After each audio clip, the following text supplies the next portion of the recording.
जय Shri Krishna, Radhe Govind. Welcome back to Kanhamrit. तो आज इस वीडियो में जानेंगे कि आमल की एकादशी, जिसे कि आंवला एकादशी या फिर रंग भरनी एकादशी भी कहा जाता है, वो इस बार हमें कब करनी है।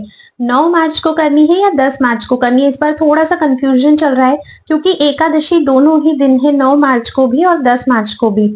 आज इस वीडियो में आपके सारे डाउट्स क्लियर होने वाले हैं। एकादशी व्रत कैसे करना है, क्या पूजा विधि रहेगी, राहु काल का समय क्या रहेगा, इस बार भद्रा भी है तो भद्रा में आपको क्या करना है, पूजा करनी है या नहीं, कैसे करना है, उसका संकल्प कैसे करना है, रंगभरनी एकादशी का क्या महत्व है, वृंदावन में इसका क्या महत्व है, और बहुत सारी डिटेल इस वीडियो में मिलने वाली है। तो वीडियो को एंड तक अवश्य ही देखिएगा। स्टार्ट करने से पहले अगर आप लोगों ने चैनल पर फर्स्ट टाइम विजिट किया है तो चैनल को सब्सक्राइब करके बेल आइकन जरूर प्रेस कर दीजिए, क्योंकि आने वाले सभी वीडियोस के नोटिफिकेशंस आपको मिलते रहें। चलिए इस वीडियो को शुरू करते हैं। सबसे पहले तो हम बात करते हैं कि इस एकादशी का महत्व क्या है। देखिए, साल भर में 24 एकादशी आती है और हर महीने में 2 एकादशी आती है। अगर अधिक मास होता है तो एकादशी 2 बढ़ जाती है, क्योंकि एक मंथ बढ़ जाता है तो उनकी संख्या 26 हो जाती है। और हर एकादशी का अपने आप में एक अलग महत्व होता है। हर एकादशी अपने आप में बहुत ज्यादा इंपॉर्टेंट होती है। पर जो आमल की या जो रंग भरनी एकादशी है, ये उन सभी से डिफरेंट है और इसका बहुत अधिक महत्व है। पुराणों में कहा गया है कि जो भी व्यक्ति आमल की एकादशी का व्रत करता है उसे 1 सहस्त्र गौ दान करने जितना फल प्राप्त होता है, और आपके जो भी जन्म जन्मांतर के पाप होते हैं उन सभी का नाश हो जाता है। एक तो ये फाल्गुन मास के शुक्ल पक्ष की एकादशी है। फाल्गुन मास राधा कृष्ण को वैसे ही बहुत प्रिय होता है, क्योंकि इस मंथ में राधा कृष्ण होली का फेस्टिवल सेलिब्रेट करते हैं। होली वृंदावन में ऑलरेडी शुरू हो गई है। कल फुलेरा दूज थी। कल से ये फूलों की होली और रंगों की होली, गुलाल की होली सभी स्टार्ट हो चुकी है। वृंदावन में रंग भरनी एकादशी का बहुत बहुत अधिक महत्व होता है। अगर आप लोग कभी गए हो तो आपको पता होगा, मतलब एक गली भी आपको ऐसी नहीं मिलेगी जहां पर रंग नहीं बरस रहा होगा। आप परिक्रमा मार्ग में चले जाओ, आप मंदिरों में चले जाओ, छोटे से छोटे या बड़े से बड़े मंदिर में चले जाओ, वृंदावन, मथुरा, गोकुल, मतलब संपूर्ण ब्रज में होली की धूम रहती है। और रंग भरनी एकादशी के दिन ठाकुर जी भी अपने भक्तों के साथ खूब होली खेलते हैं। इस दिन अगर आप लोग वृंदावन जा सकते हो या वृंदावन में हो आप लोग ऑलरेडी, तो आपको परिक्रमा अवश्य करनी चाहिए, क्योंकि इस दिन परिक्रमा का बहुत बहुत अधिक महत्व होता है। लाखों लाखों लोग इस दिन परिक्रमा करते हैं। संपूर्ण वृंदावन की परिक्रमा आप कर सकते हो, गोवर्धन की परिक्रमा आप लोग कर सकते हो, बरसाना की परिक्रमा आप कर सकते हो, ब्रिज की परिक्रमा आप कर सकते हो, पर किसी भी रूप में आपको परिक्रमा अवश्य ही करनी चाहिए। अब अगर आप वृंदावन में नहीं हो तो फिर आप क्या करोगे, तो ऐसे में घर पर ही आप लोग तुलसी देवी की परिक्रमा कर सकते हैं, ठाकुर जी की परिक्रमा कर सकते हैं। पर परिक्रमा का बहुत अधिक महत्व है। और जैसे कि इस एकादशी का नाम है आमल की एकादशी, इस दिन आंवले की पूजा की जाती है, तो आपको आंवले के वृक्ष की परिक्रमा भी अवश्य ही करनी चाहिए। अब सबसे पहले तो बात करते हैं कि इस एकादशी पर हमें पूजा किस प्रकार करनी चाहिए। पूजन से शुरू करते हैं। तो देखिए, हर एकादशी पर हम भगवान श्री हरि विष्णु की पूजा करते हैं, राधा कृष्ण की पूजा करते हैं, क्योंकि एकादशी भगवान श्री हरि को ही डेडिकेट होती है, उन्हें ही प्रिय होती है। इस बार भी हमें यही करना है। इस बार थोड़ा सा अलग बस ये है कि हमें आंवले की भी पूजा करनी है, आंवले के वृक्ष की, क्योंकि आंवले का बहुत अधिक महत्व है। अगर पॉसिबल हो सकता है तो किसी भी मंदिर में जाकर, किसी भी धार्मिक स्थल पर जाकर इस दिन आपको आंवले का वृक्ष भी अवश्य ही लगाना चाहिए। तो आप सुबह जल्दी उठ जाइए, ज्यादा देर तक नहीं सोना है। ब्रह्म मुहूर्त में उठकर अपने दैनिक कार्यों से निवृत्त होने के बाद आपको भगवान के पास जाना है। भगवान की मंगला आपको करनी है, मतलब भगवान को हमें जगाना है। भगवान को जगाने के बाद उनके चरण स्पर्श कीजिए। उसके बाद कुछ न कुछ, अगर लड्डू गोपाल की सेवा है तो बिल्कुल उठाते से ही आपको उन्हें भोग अर्पित करना है। भोग में आप उन्हें केसर वाला दूध अर्पित कर सकते हो, जो ओटा हुआ होना चाहिए, जिसमें थोड़े से झाग बन रहे हो, क्योंकि झाग बना हुआ दूध ठाकुर जी को बहुत अधिक प्रिय होता है। इसके बाद आप कुछ भी मेवा, मिश्री या कोई फ्रूट्स अगर आपके पास है तो आप वो रख सकते हो। भोग लगाने के बाद भोग को कम से कम 10-15 मिनट भगवान के पास रहने दें। हर सामग्री में तुलसी दल अवश्य ही अर्पित कीजिएगा। उसके बाद फिर ठाकुर जी को स्नान करवाइए। जो भी विग्रह सेवा आपके पास है आप उन्हें स्नान कराइए। रंग भरनी एकादशी है तो कोशिश करिएगा कि पंचामृत से इस दिन भगवान को आप स्नान करवा सके। पंचामृत से स्नान करने के बाद, और पंचामृत से जब स्नान करवाते हो तो उसमें भी तुलसी दल जरूर अर्पित करना। तुलसी दल के बिना भगवान कोई भी चीज स्वीकार नहीं करते।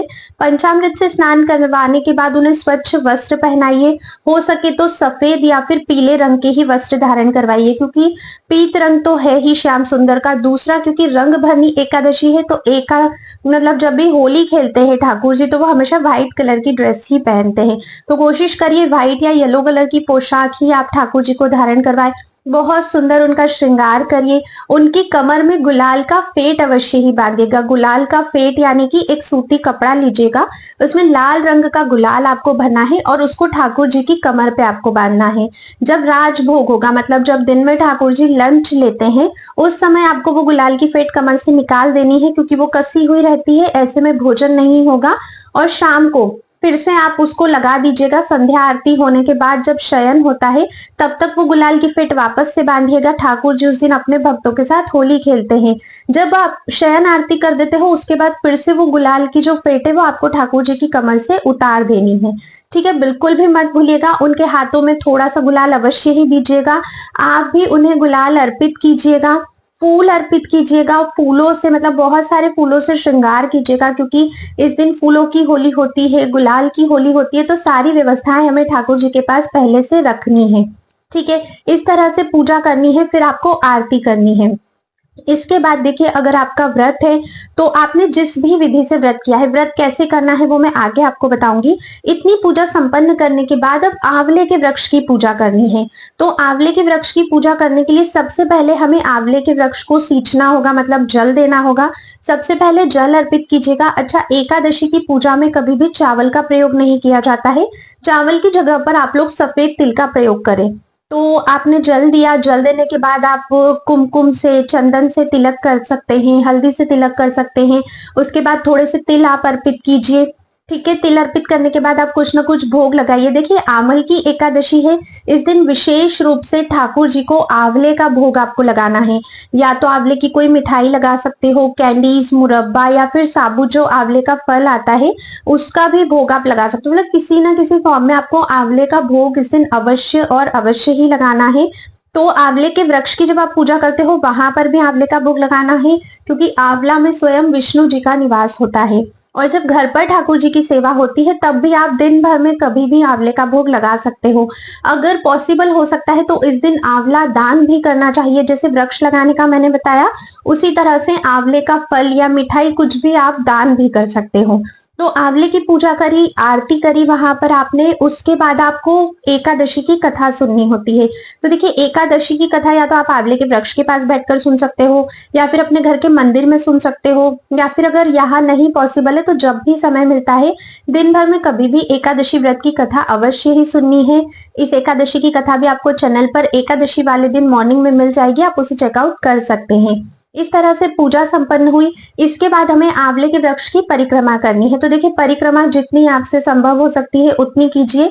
ज्यादा से ज्यादा आप लोग 108 परिक्रमा कर सकते हो। अब अगर आंवले का वृक्ष नहीं मिलता है तो हमें क्या करना चाहिए? घर पर भी आंवले का पेड़ नहीं है तो देखिए, या तो आप मार्केट से खरीद कर लेकर आ सकते हो, नर्सरी से, उसकी पूजा कर सकते हो। और अगर ऐसा भी नहीं है तो फिर आप आंवले के फल की पूजा भी कर सकते हो। ठीक है, एक सेपरेट वीडियो भी ऑलरेडी चैनल पर है कि आंवले का वृक्ष ना मिलने पर हमें आंवले के फल की किस तरह से पूजा करनी है, उसे आप चेकआउट कर सकते हो। अब बात करते हैं, ये तो हो गया पूजा विधि। अब व्रत हमें किस प्रकार से करना है? तो देखिए, व्रत के कुछ प्रकार शास्त्रों में बताए गए हैं, उनको आप अच्छे से समझ लीजिए। सबसे पहला होता है निर्जल व्रत करना, जो कि सर्वोत्तम है। निर्जल व्रत में पानी भी नहीं पिया जाता है। इसका मतलब है खाना कुछ भी नहीं है, पीना भी कुछ नहीं है, ना जूस पीना है, ना छाछ। ना, बहुत सारे लोग ऐसा कहते हैं कि हम लोग चाय पी लेते हैं, हम लोग जूस पी लेते हैं, पर हम लोग पानी नहीं पीते। ये कोई निर्जल व्रत नहीं होता है। निर्जल का मतलब होता है आपके मुख में कुछ भी नहीं जाना चाहिए, पानी भी नहीं जाना चाहिए।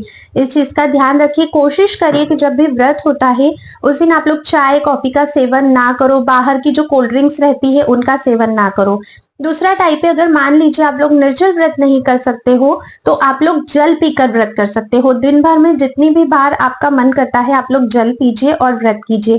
काफी सारे लोग ऐसे हैं जो जल पे भी नहीं रह सकते हैं, तो फिर आप लोग दूध पे या फल पे व्रत कर सकते हो। मतलब आप दूध ले सकते हो दिन में 1 या 2 बार, और जो भी मौसमी फल होते हैं ठाकुर जी को भोग लगाकर फिर आप उन्हें ग्रहण कर सकते हो। ठीक है, देखिए, फलाहार का मतलब होता है फलों का सेवन करना, जो फ्रूट्स हमें डायरेक्टली प्रकृति से मिलते हैं उनका सेवन करना, ठीक है। एकदम एक्सट्रीम कंडीशन में अगर ये भी पॉसिबल नहीं है तो फिर हमें दूसरी टाइप का व्रत करना चाहिए, जिसमें आप लोग कुट्टू का आटा, राजगिरे का आटा, मूंगफली, आलू, सिंघाड़ा, है ना, ये सारी चीजों का सेवन कर सकते हो, मखाने खा सकते हो। मैंने एक वीडियो ऑलरेडी बनाया है जिसमें बताया है कि एकादशी व्रत में क्या खाना चाहिए और क्या नहीं, वो डिटेल में सारी जानकारी है। उसका लिंक मैं डिस्क्रिप्शन बॉक्स में दे दूंगी, वहां से आप लोग चेकआउट करना, तो आपको काफी सारी चीजें क्लियर हो जाएंगी कि क्या खाना चाहिए और क्या नहीं खाना चाहिए। तो ये 4 प्रकार से आप लोग व्रत कर सकते हो, निर्जल, जल पर, सफल यानी कि दूध या फल लेकर, या फिर आप एकादशी प्रसाद लेकर कर सकते हो, ठीक है। यहाँ तक आपको सारी बातें क्लियर हो गई। अब बात करते हैं कि एकादशी व्रत के नियम क्या क्या होते हैं। तो देखिए, एकादशी का व्रत तो एक दिन का होता है, पर उसके नियम 3 दिन के होते हैं, जो कि हमें 10वीं तिथि से ही फॉलो करने पड़ते हैं। 10वीं, एकादशी और द्वादशी। 10वीं के क्या नियम रहते हैं? तो 10वीं तिथि के दिन आपको तामसिक वस्तुओं का सेवन नहीं करना है, प्याज लहसुन नहीं खाना है, मांस मदिरा का सेवन आपको नहीं करना है, कोई भी ऐसी चीज जो खाने योग्य नहीं है उसको आपको नहीं खाना चाहिए। सूर्यास्त के बाद भोजन नहीं करना है, सूर्यास्त होने से पहले पहले आप भोजन कर सकते हो, लेकिन वो भी शुद्ध और सात्विक। किसी भी कंडीशन में नहीं कर पाए हो, सूर्यास्त के बाद करना पड़ रहा है, तो फिर आप फलाहार उसमें कर सकते हो, ठीक है। इस दिन आपको संपूर्णतः ब्रह्मचर्य का पालन करना होता है। कहते हैं रात को बेड पर भी शयन नहीं करना होता है, क्योंकि बेड जो है उसे तामसिक माना जाता है। तो एकादशी के व्रत में हमें तामसिक वस्तुओं को वैसे ही त्यागना है। तो आप लोग धरती पर शयन कीजिए, कुछ भी बिछाकर आप लोग शयन कर सकते हो। एकादशी के दिन आपको सुबह जल्दी उठना है, अपने दैनिक कार्यों से निवृत्त होकर ठाकुर जी को जगाना है, उनकी सेवा पूजा की जो पद्धति मैंने बताई है उस हिसाब से उनकी पूजा करनी है। दिन भर कोशिश करनी है कि भगवान का ही चिंतन आप करो, कम से कम बोलो, किसी की बुराई नहीं करना है, किसी की निंदा चुगली नहीं करना है, क्योंकि जब हम ज्यादा बोलते हैं ना तो हम ऐसी चीजें भी बोल जाते हैं जो हमें नहीं बोलनी चाहिए। तो आप लोग कोशिश करिए जितना कम से कम हो, जितना जरूरी हो उतनी ही बात आपको करनी है, ठीक है। और एकादशी वाले दिन आप ग्रंथ पाठ कर सकते हो, मंदिर जा सकते हो, भक्तों का संग कर सकते हो, कीर्तन कर सकते हो, भगवान के नामों का जप कर सकते हो, माला पर, काउंटर पर अगर गुरु मंत्र प्राप्त है तो उसका जप कीजिए। मतलब मोटिव यह है कि संपूर्णतः पूरा दिन भगवान के चिंतन में ही हमारा व्यतीत होना चाहिए। एकादशी का व्रत हम भगवान श्री कृष्ण की प्रसन्नता के लिए करते हैं, क्योंकि उन्हें एकादशी की तिथि बहुत ज्यादा प्रिय है। भगवान श्री कृष्ण कहते हैं कि एकादशी तिथि में मैं स्वयं वास करता हूँ, उन्हें बहुत प्रिय है, तभी तो इसका नाम हरि वासर है, जिसमें हरि स्वयं वास करते हैं। तो आपको भगवान का ही चिंतन इस दिन संपूर्णतः करना चाहिए। इंद्रिय तृप्ति के कार्य कम से कम करें, जिसमें सबसे मेन है कि जो एकादशी पर जो भी हम लोग खाते हैं उसका सेवन जितना हो सके उतना कम से कम करने की कोशिश कीजिए, कंट्रोल रखिए खुद के ऊपर, तभी हमें व्रत का पूर्णतः फल प्राप्त होता है। एकादशी के दिन सुबह और शाम दोनों समय पूजा करना कंपलसरी है, तो आप ये चीज करिए। तुलसी महारानी की सेवा भी इस दिन आपको करनी है विशेष रूप से। तुलसी महारानी को बहुत सारे भक्तों का भाव होता है कि उनका निर्जल व्रत है, तो फिर आप जल मत दीजिए, ठीक है। अगर आपका ऐसा कोई भाव नहीं है तो आप तुलसी महारानी की पूजा सेवा कीजिए, उन्हें रोली लगाइए। चावल का प्रयोग की पूजा में नहीं होता है इस दिन, तो आप लोग सफेद तिल का प्रयोग करिएगा। फिर तुलसी महारानी की प्रदक्षिणा करनी है, कम से कम 4 परिक्रमा अवश्य करें, ज्यादा से ज्यादा कितनी भी कर सकते हैं। पास में कहीं गौशाला है तो वहां जाकर गौ माता की सेवा कीजिए। इस प्रकार से संपूर्णतः दिन आपको व्यतीत करना है। कहते हैं एकादशी की रात्रि में हमें सोना नहीं चाहिए। एकादशी की रात्रि जागरण करके भगवान के नामों का जप करने के लिए होती है, भजन कीर्तन करने के लिए होती है और उपासना करने के लिए होती है। तो कोशिश करिए कि आप लोग ना सोए, अगर पॉसिबल नहीं है तो एटलीस्ट मिडनाइट तक जगिए, रात्रि के 12 बजे तक, ठीक है। इसके बाद फिर अगर नहीं हो पाता है तो आप लोग शयन कर सकते हो। अब द्वादशी की बात करते हैं। तो देखिए, द्वादशी के दिन हमें अपने व्रत को खोलना है, मतलब हमारे व्रत का पारण करना है। एकादशी के व्रत का जब तक हम लोग सही समय पर पारण नहीं करते हैं उसका संपूर्णतः फल प्राप्त नहीं होता है। तो पारण किस प्रकार से करना है, किस चीज से करना है, क्या विधि है, इसकी वीडियो मैं नेक्स्ट में आपको मिल जाएगी। इसकी मैं सेपरेट वीडियो बनाऊंगी जो कि आपको एकादशी वाले दिन मिल जाएगी, आप उसे भी चेकआउट कर सकते हैं। द्वादशी के भी कुछ नियम होते हैं। इस दिन जब हम लोग पारण करते हैं तो हमें अन्न से ही करना होता है, ठीक है। अगर आपने निर्जल व्रत किया है तब तो आप जल से पारण करोगे, लेकिन अगर आपने अन्न छोड़ा था तो फिर आपको अन्न से पारण करना है। तो द्वादशी के दिन ना एक समय ही भोजन किया जाता है, तो अगर आप पारण कर रहे हो तो उसी समय आप भोजन कर लीजिए। फिर उसके बाद दिन भर आपको भोजन नहीं करना होता है, इस चीज का ध्यान रखना है।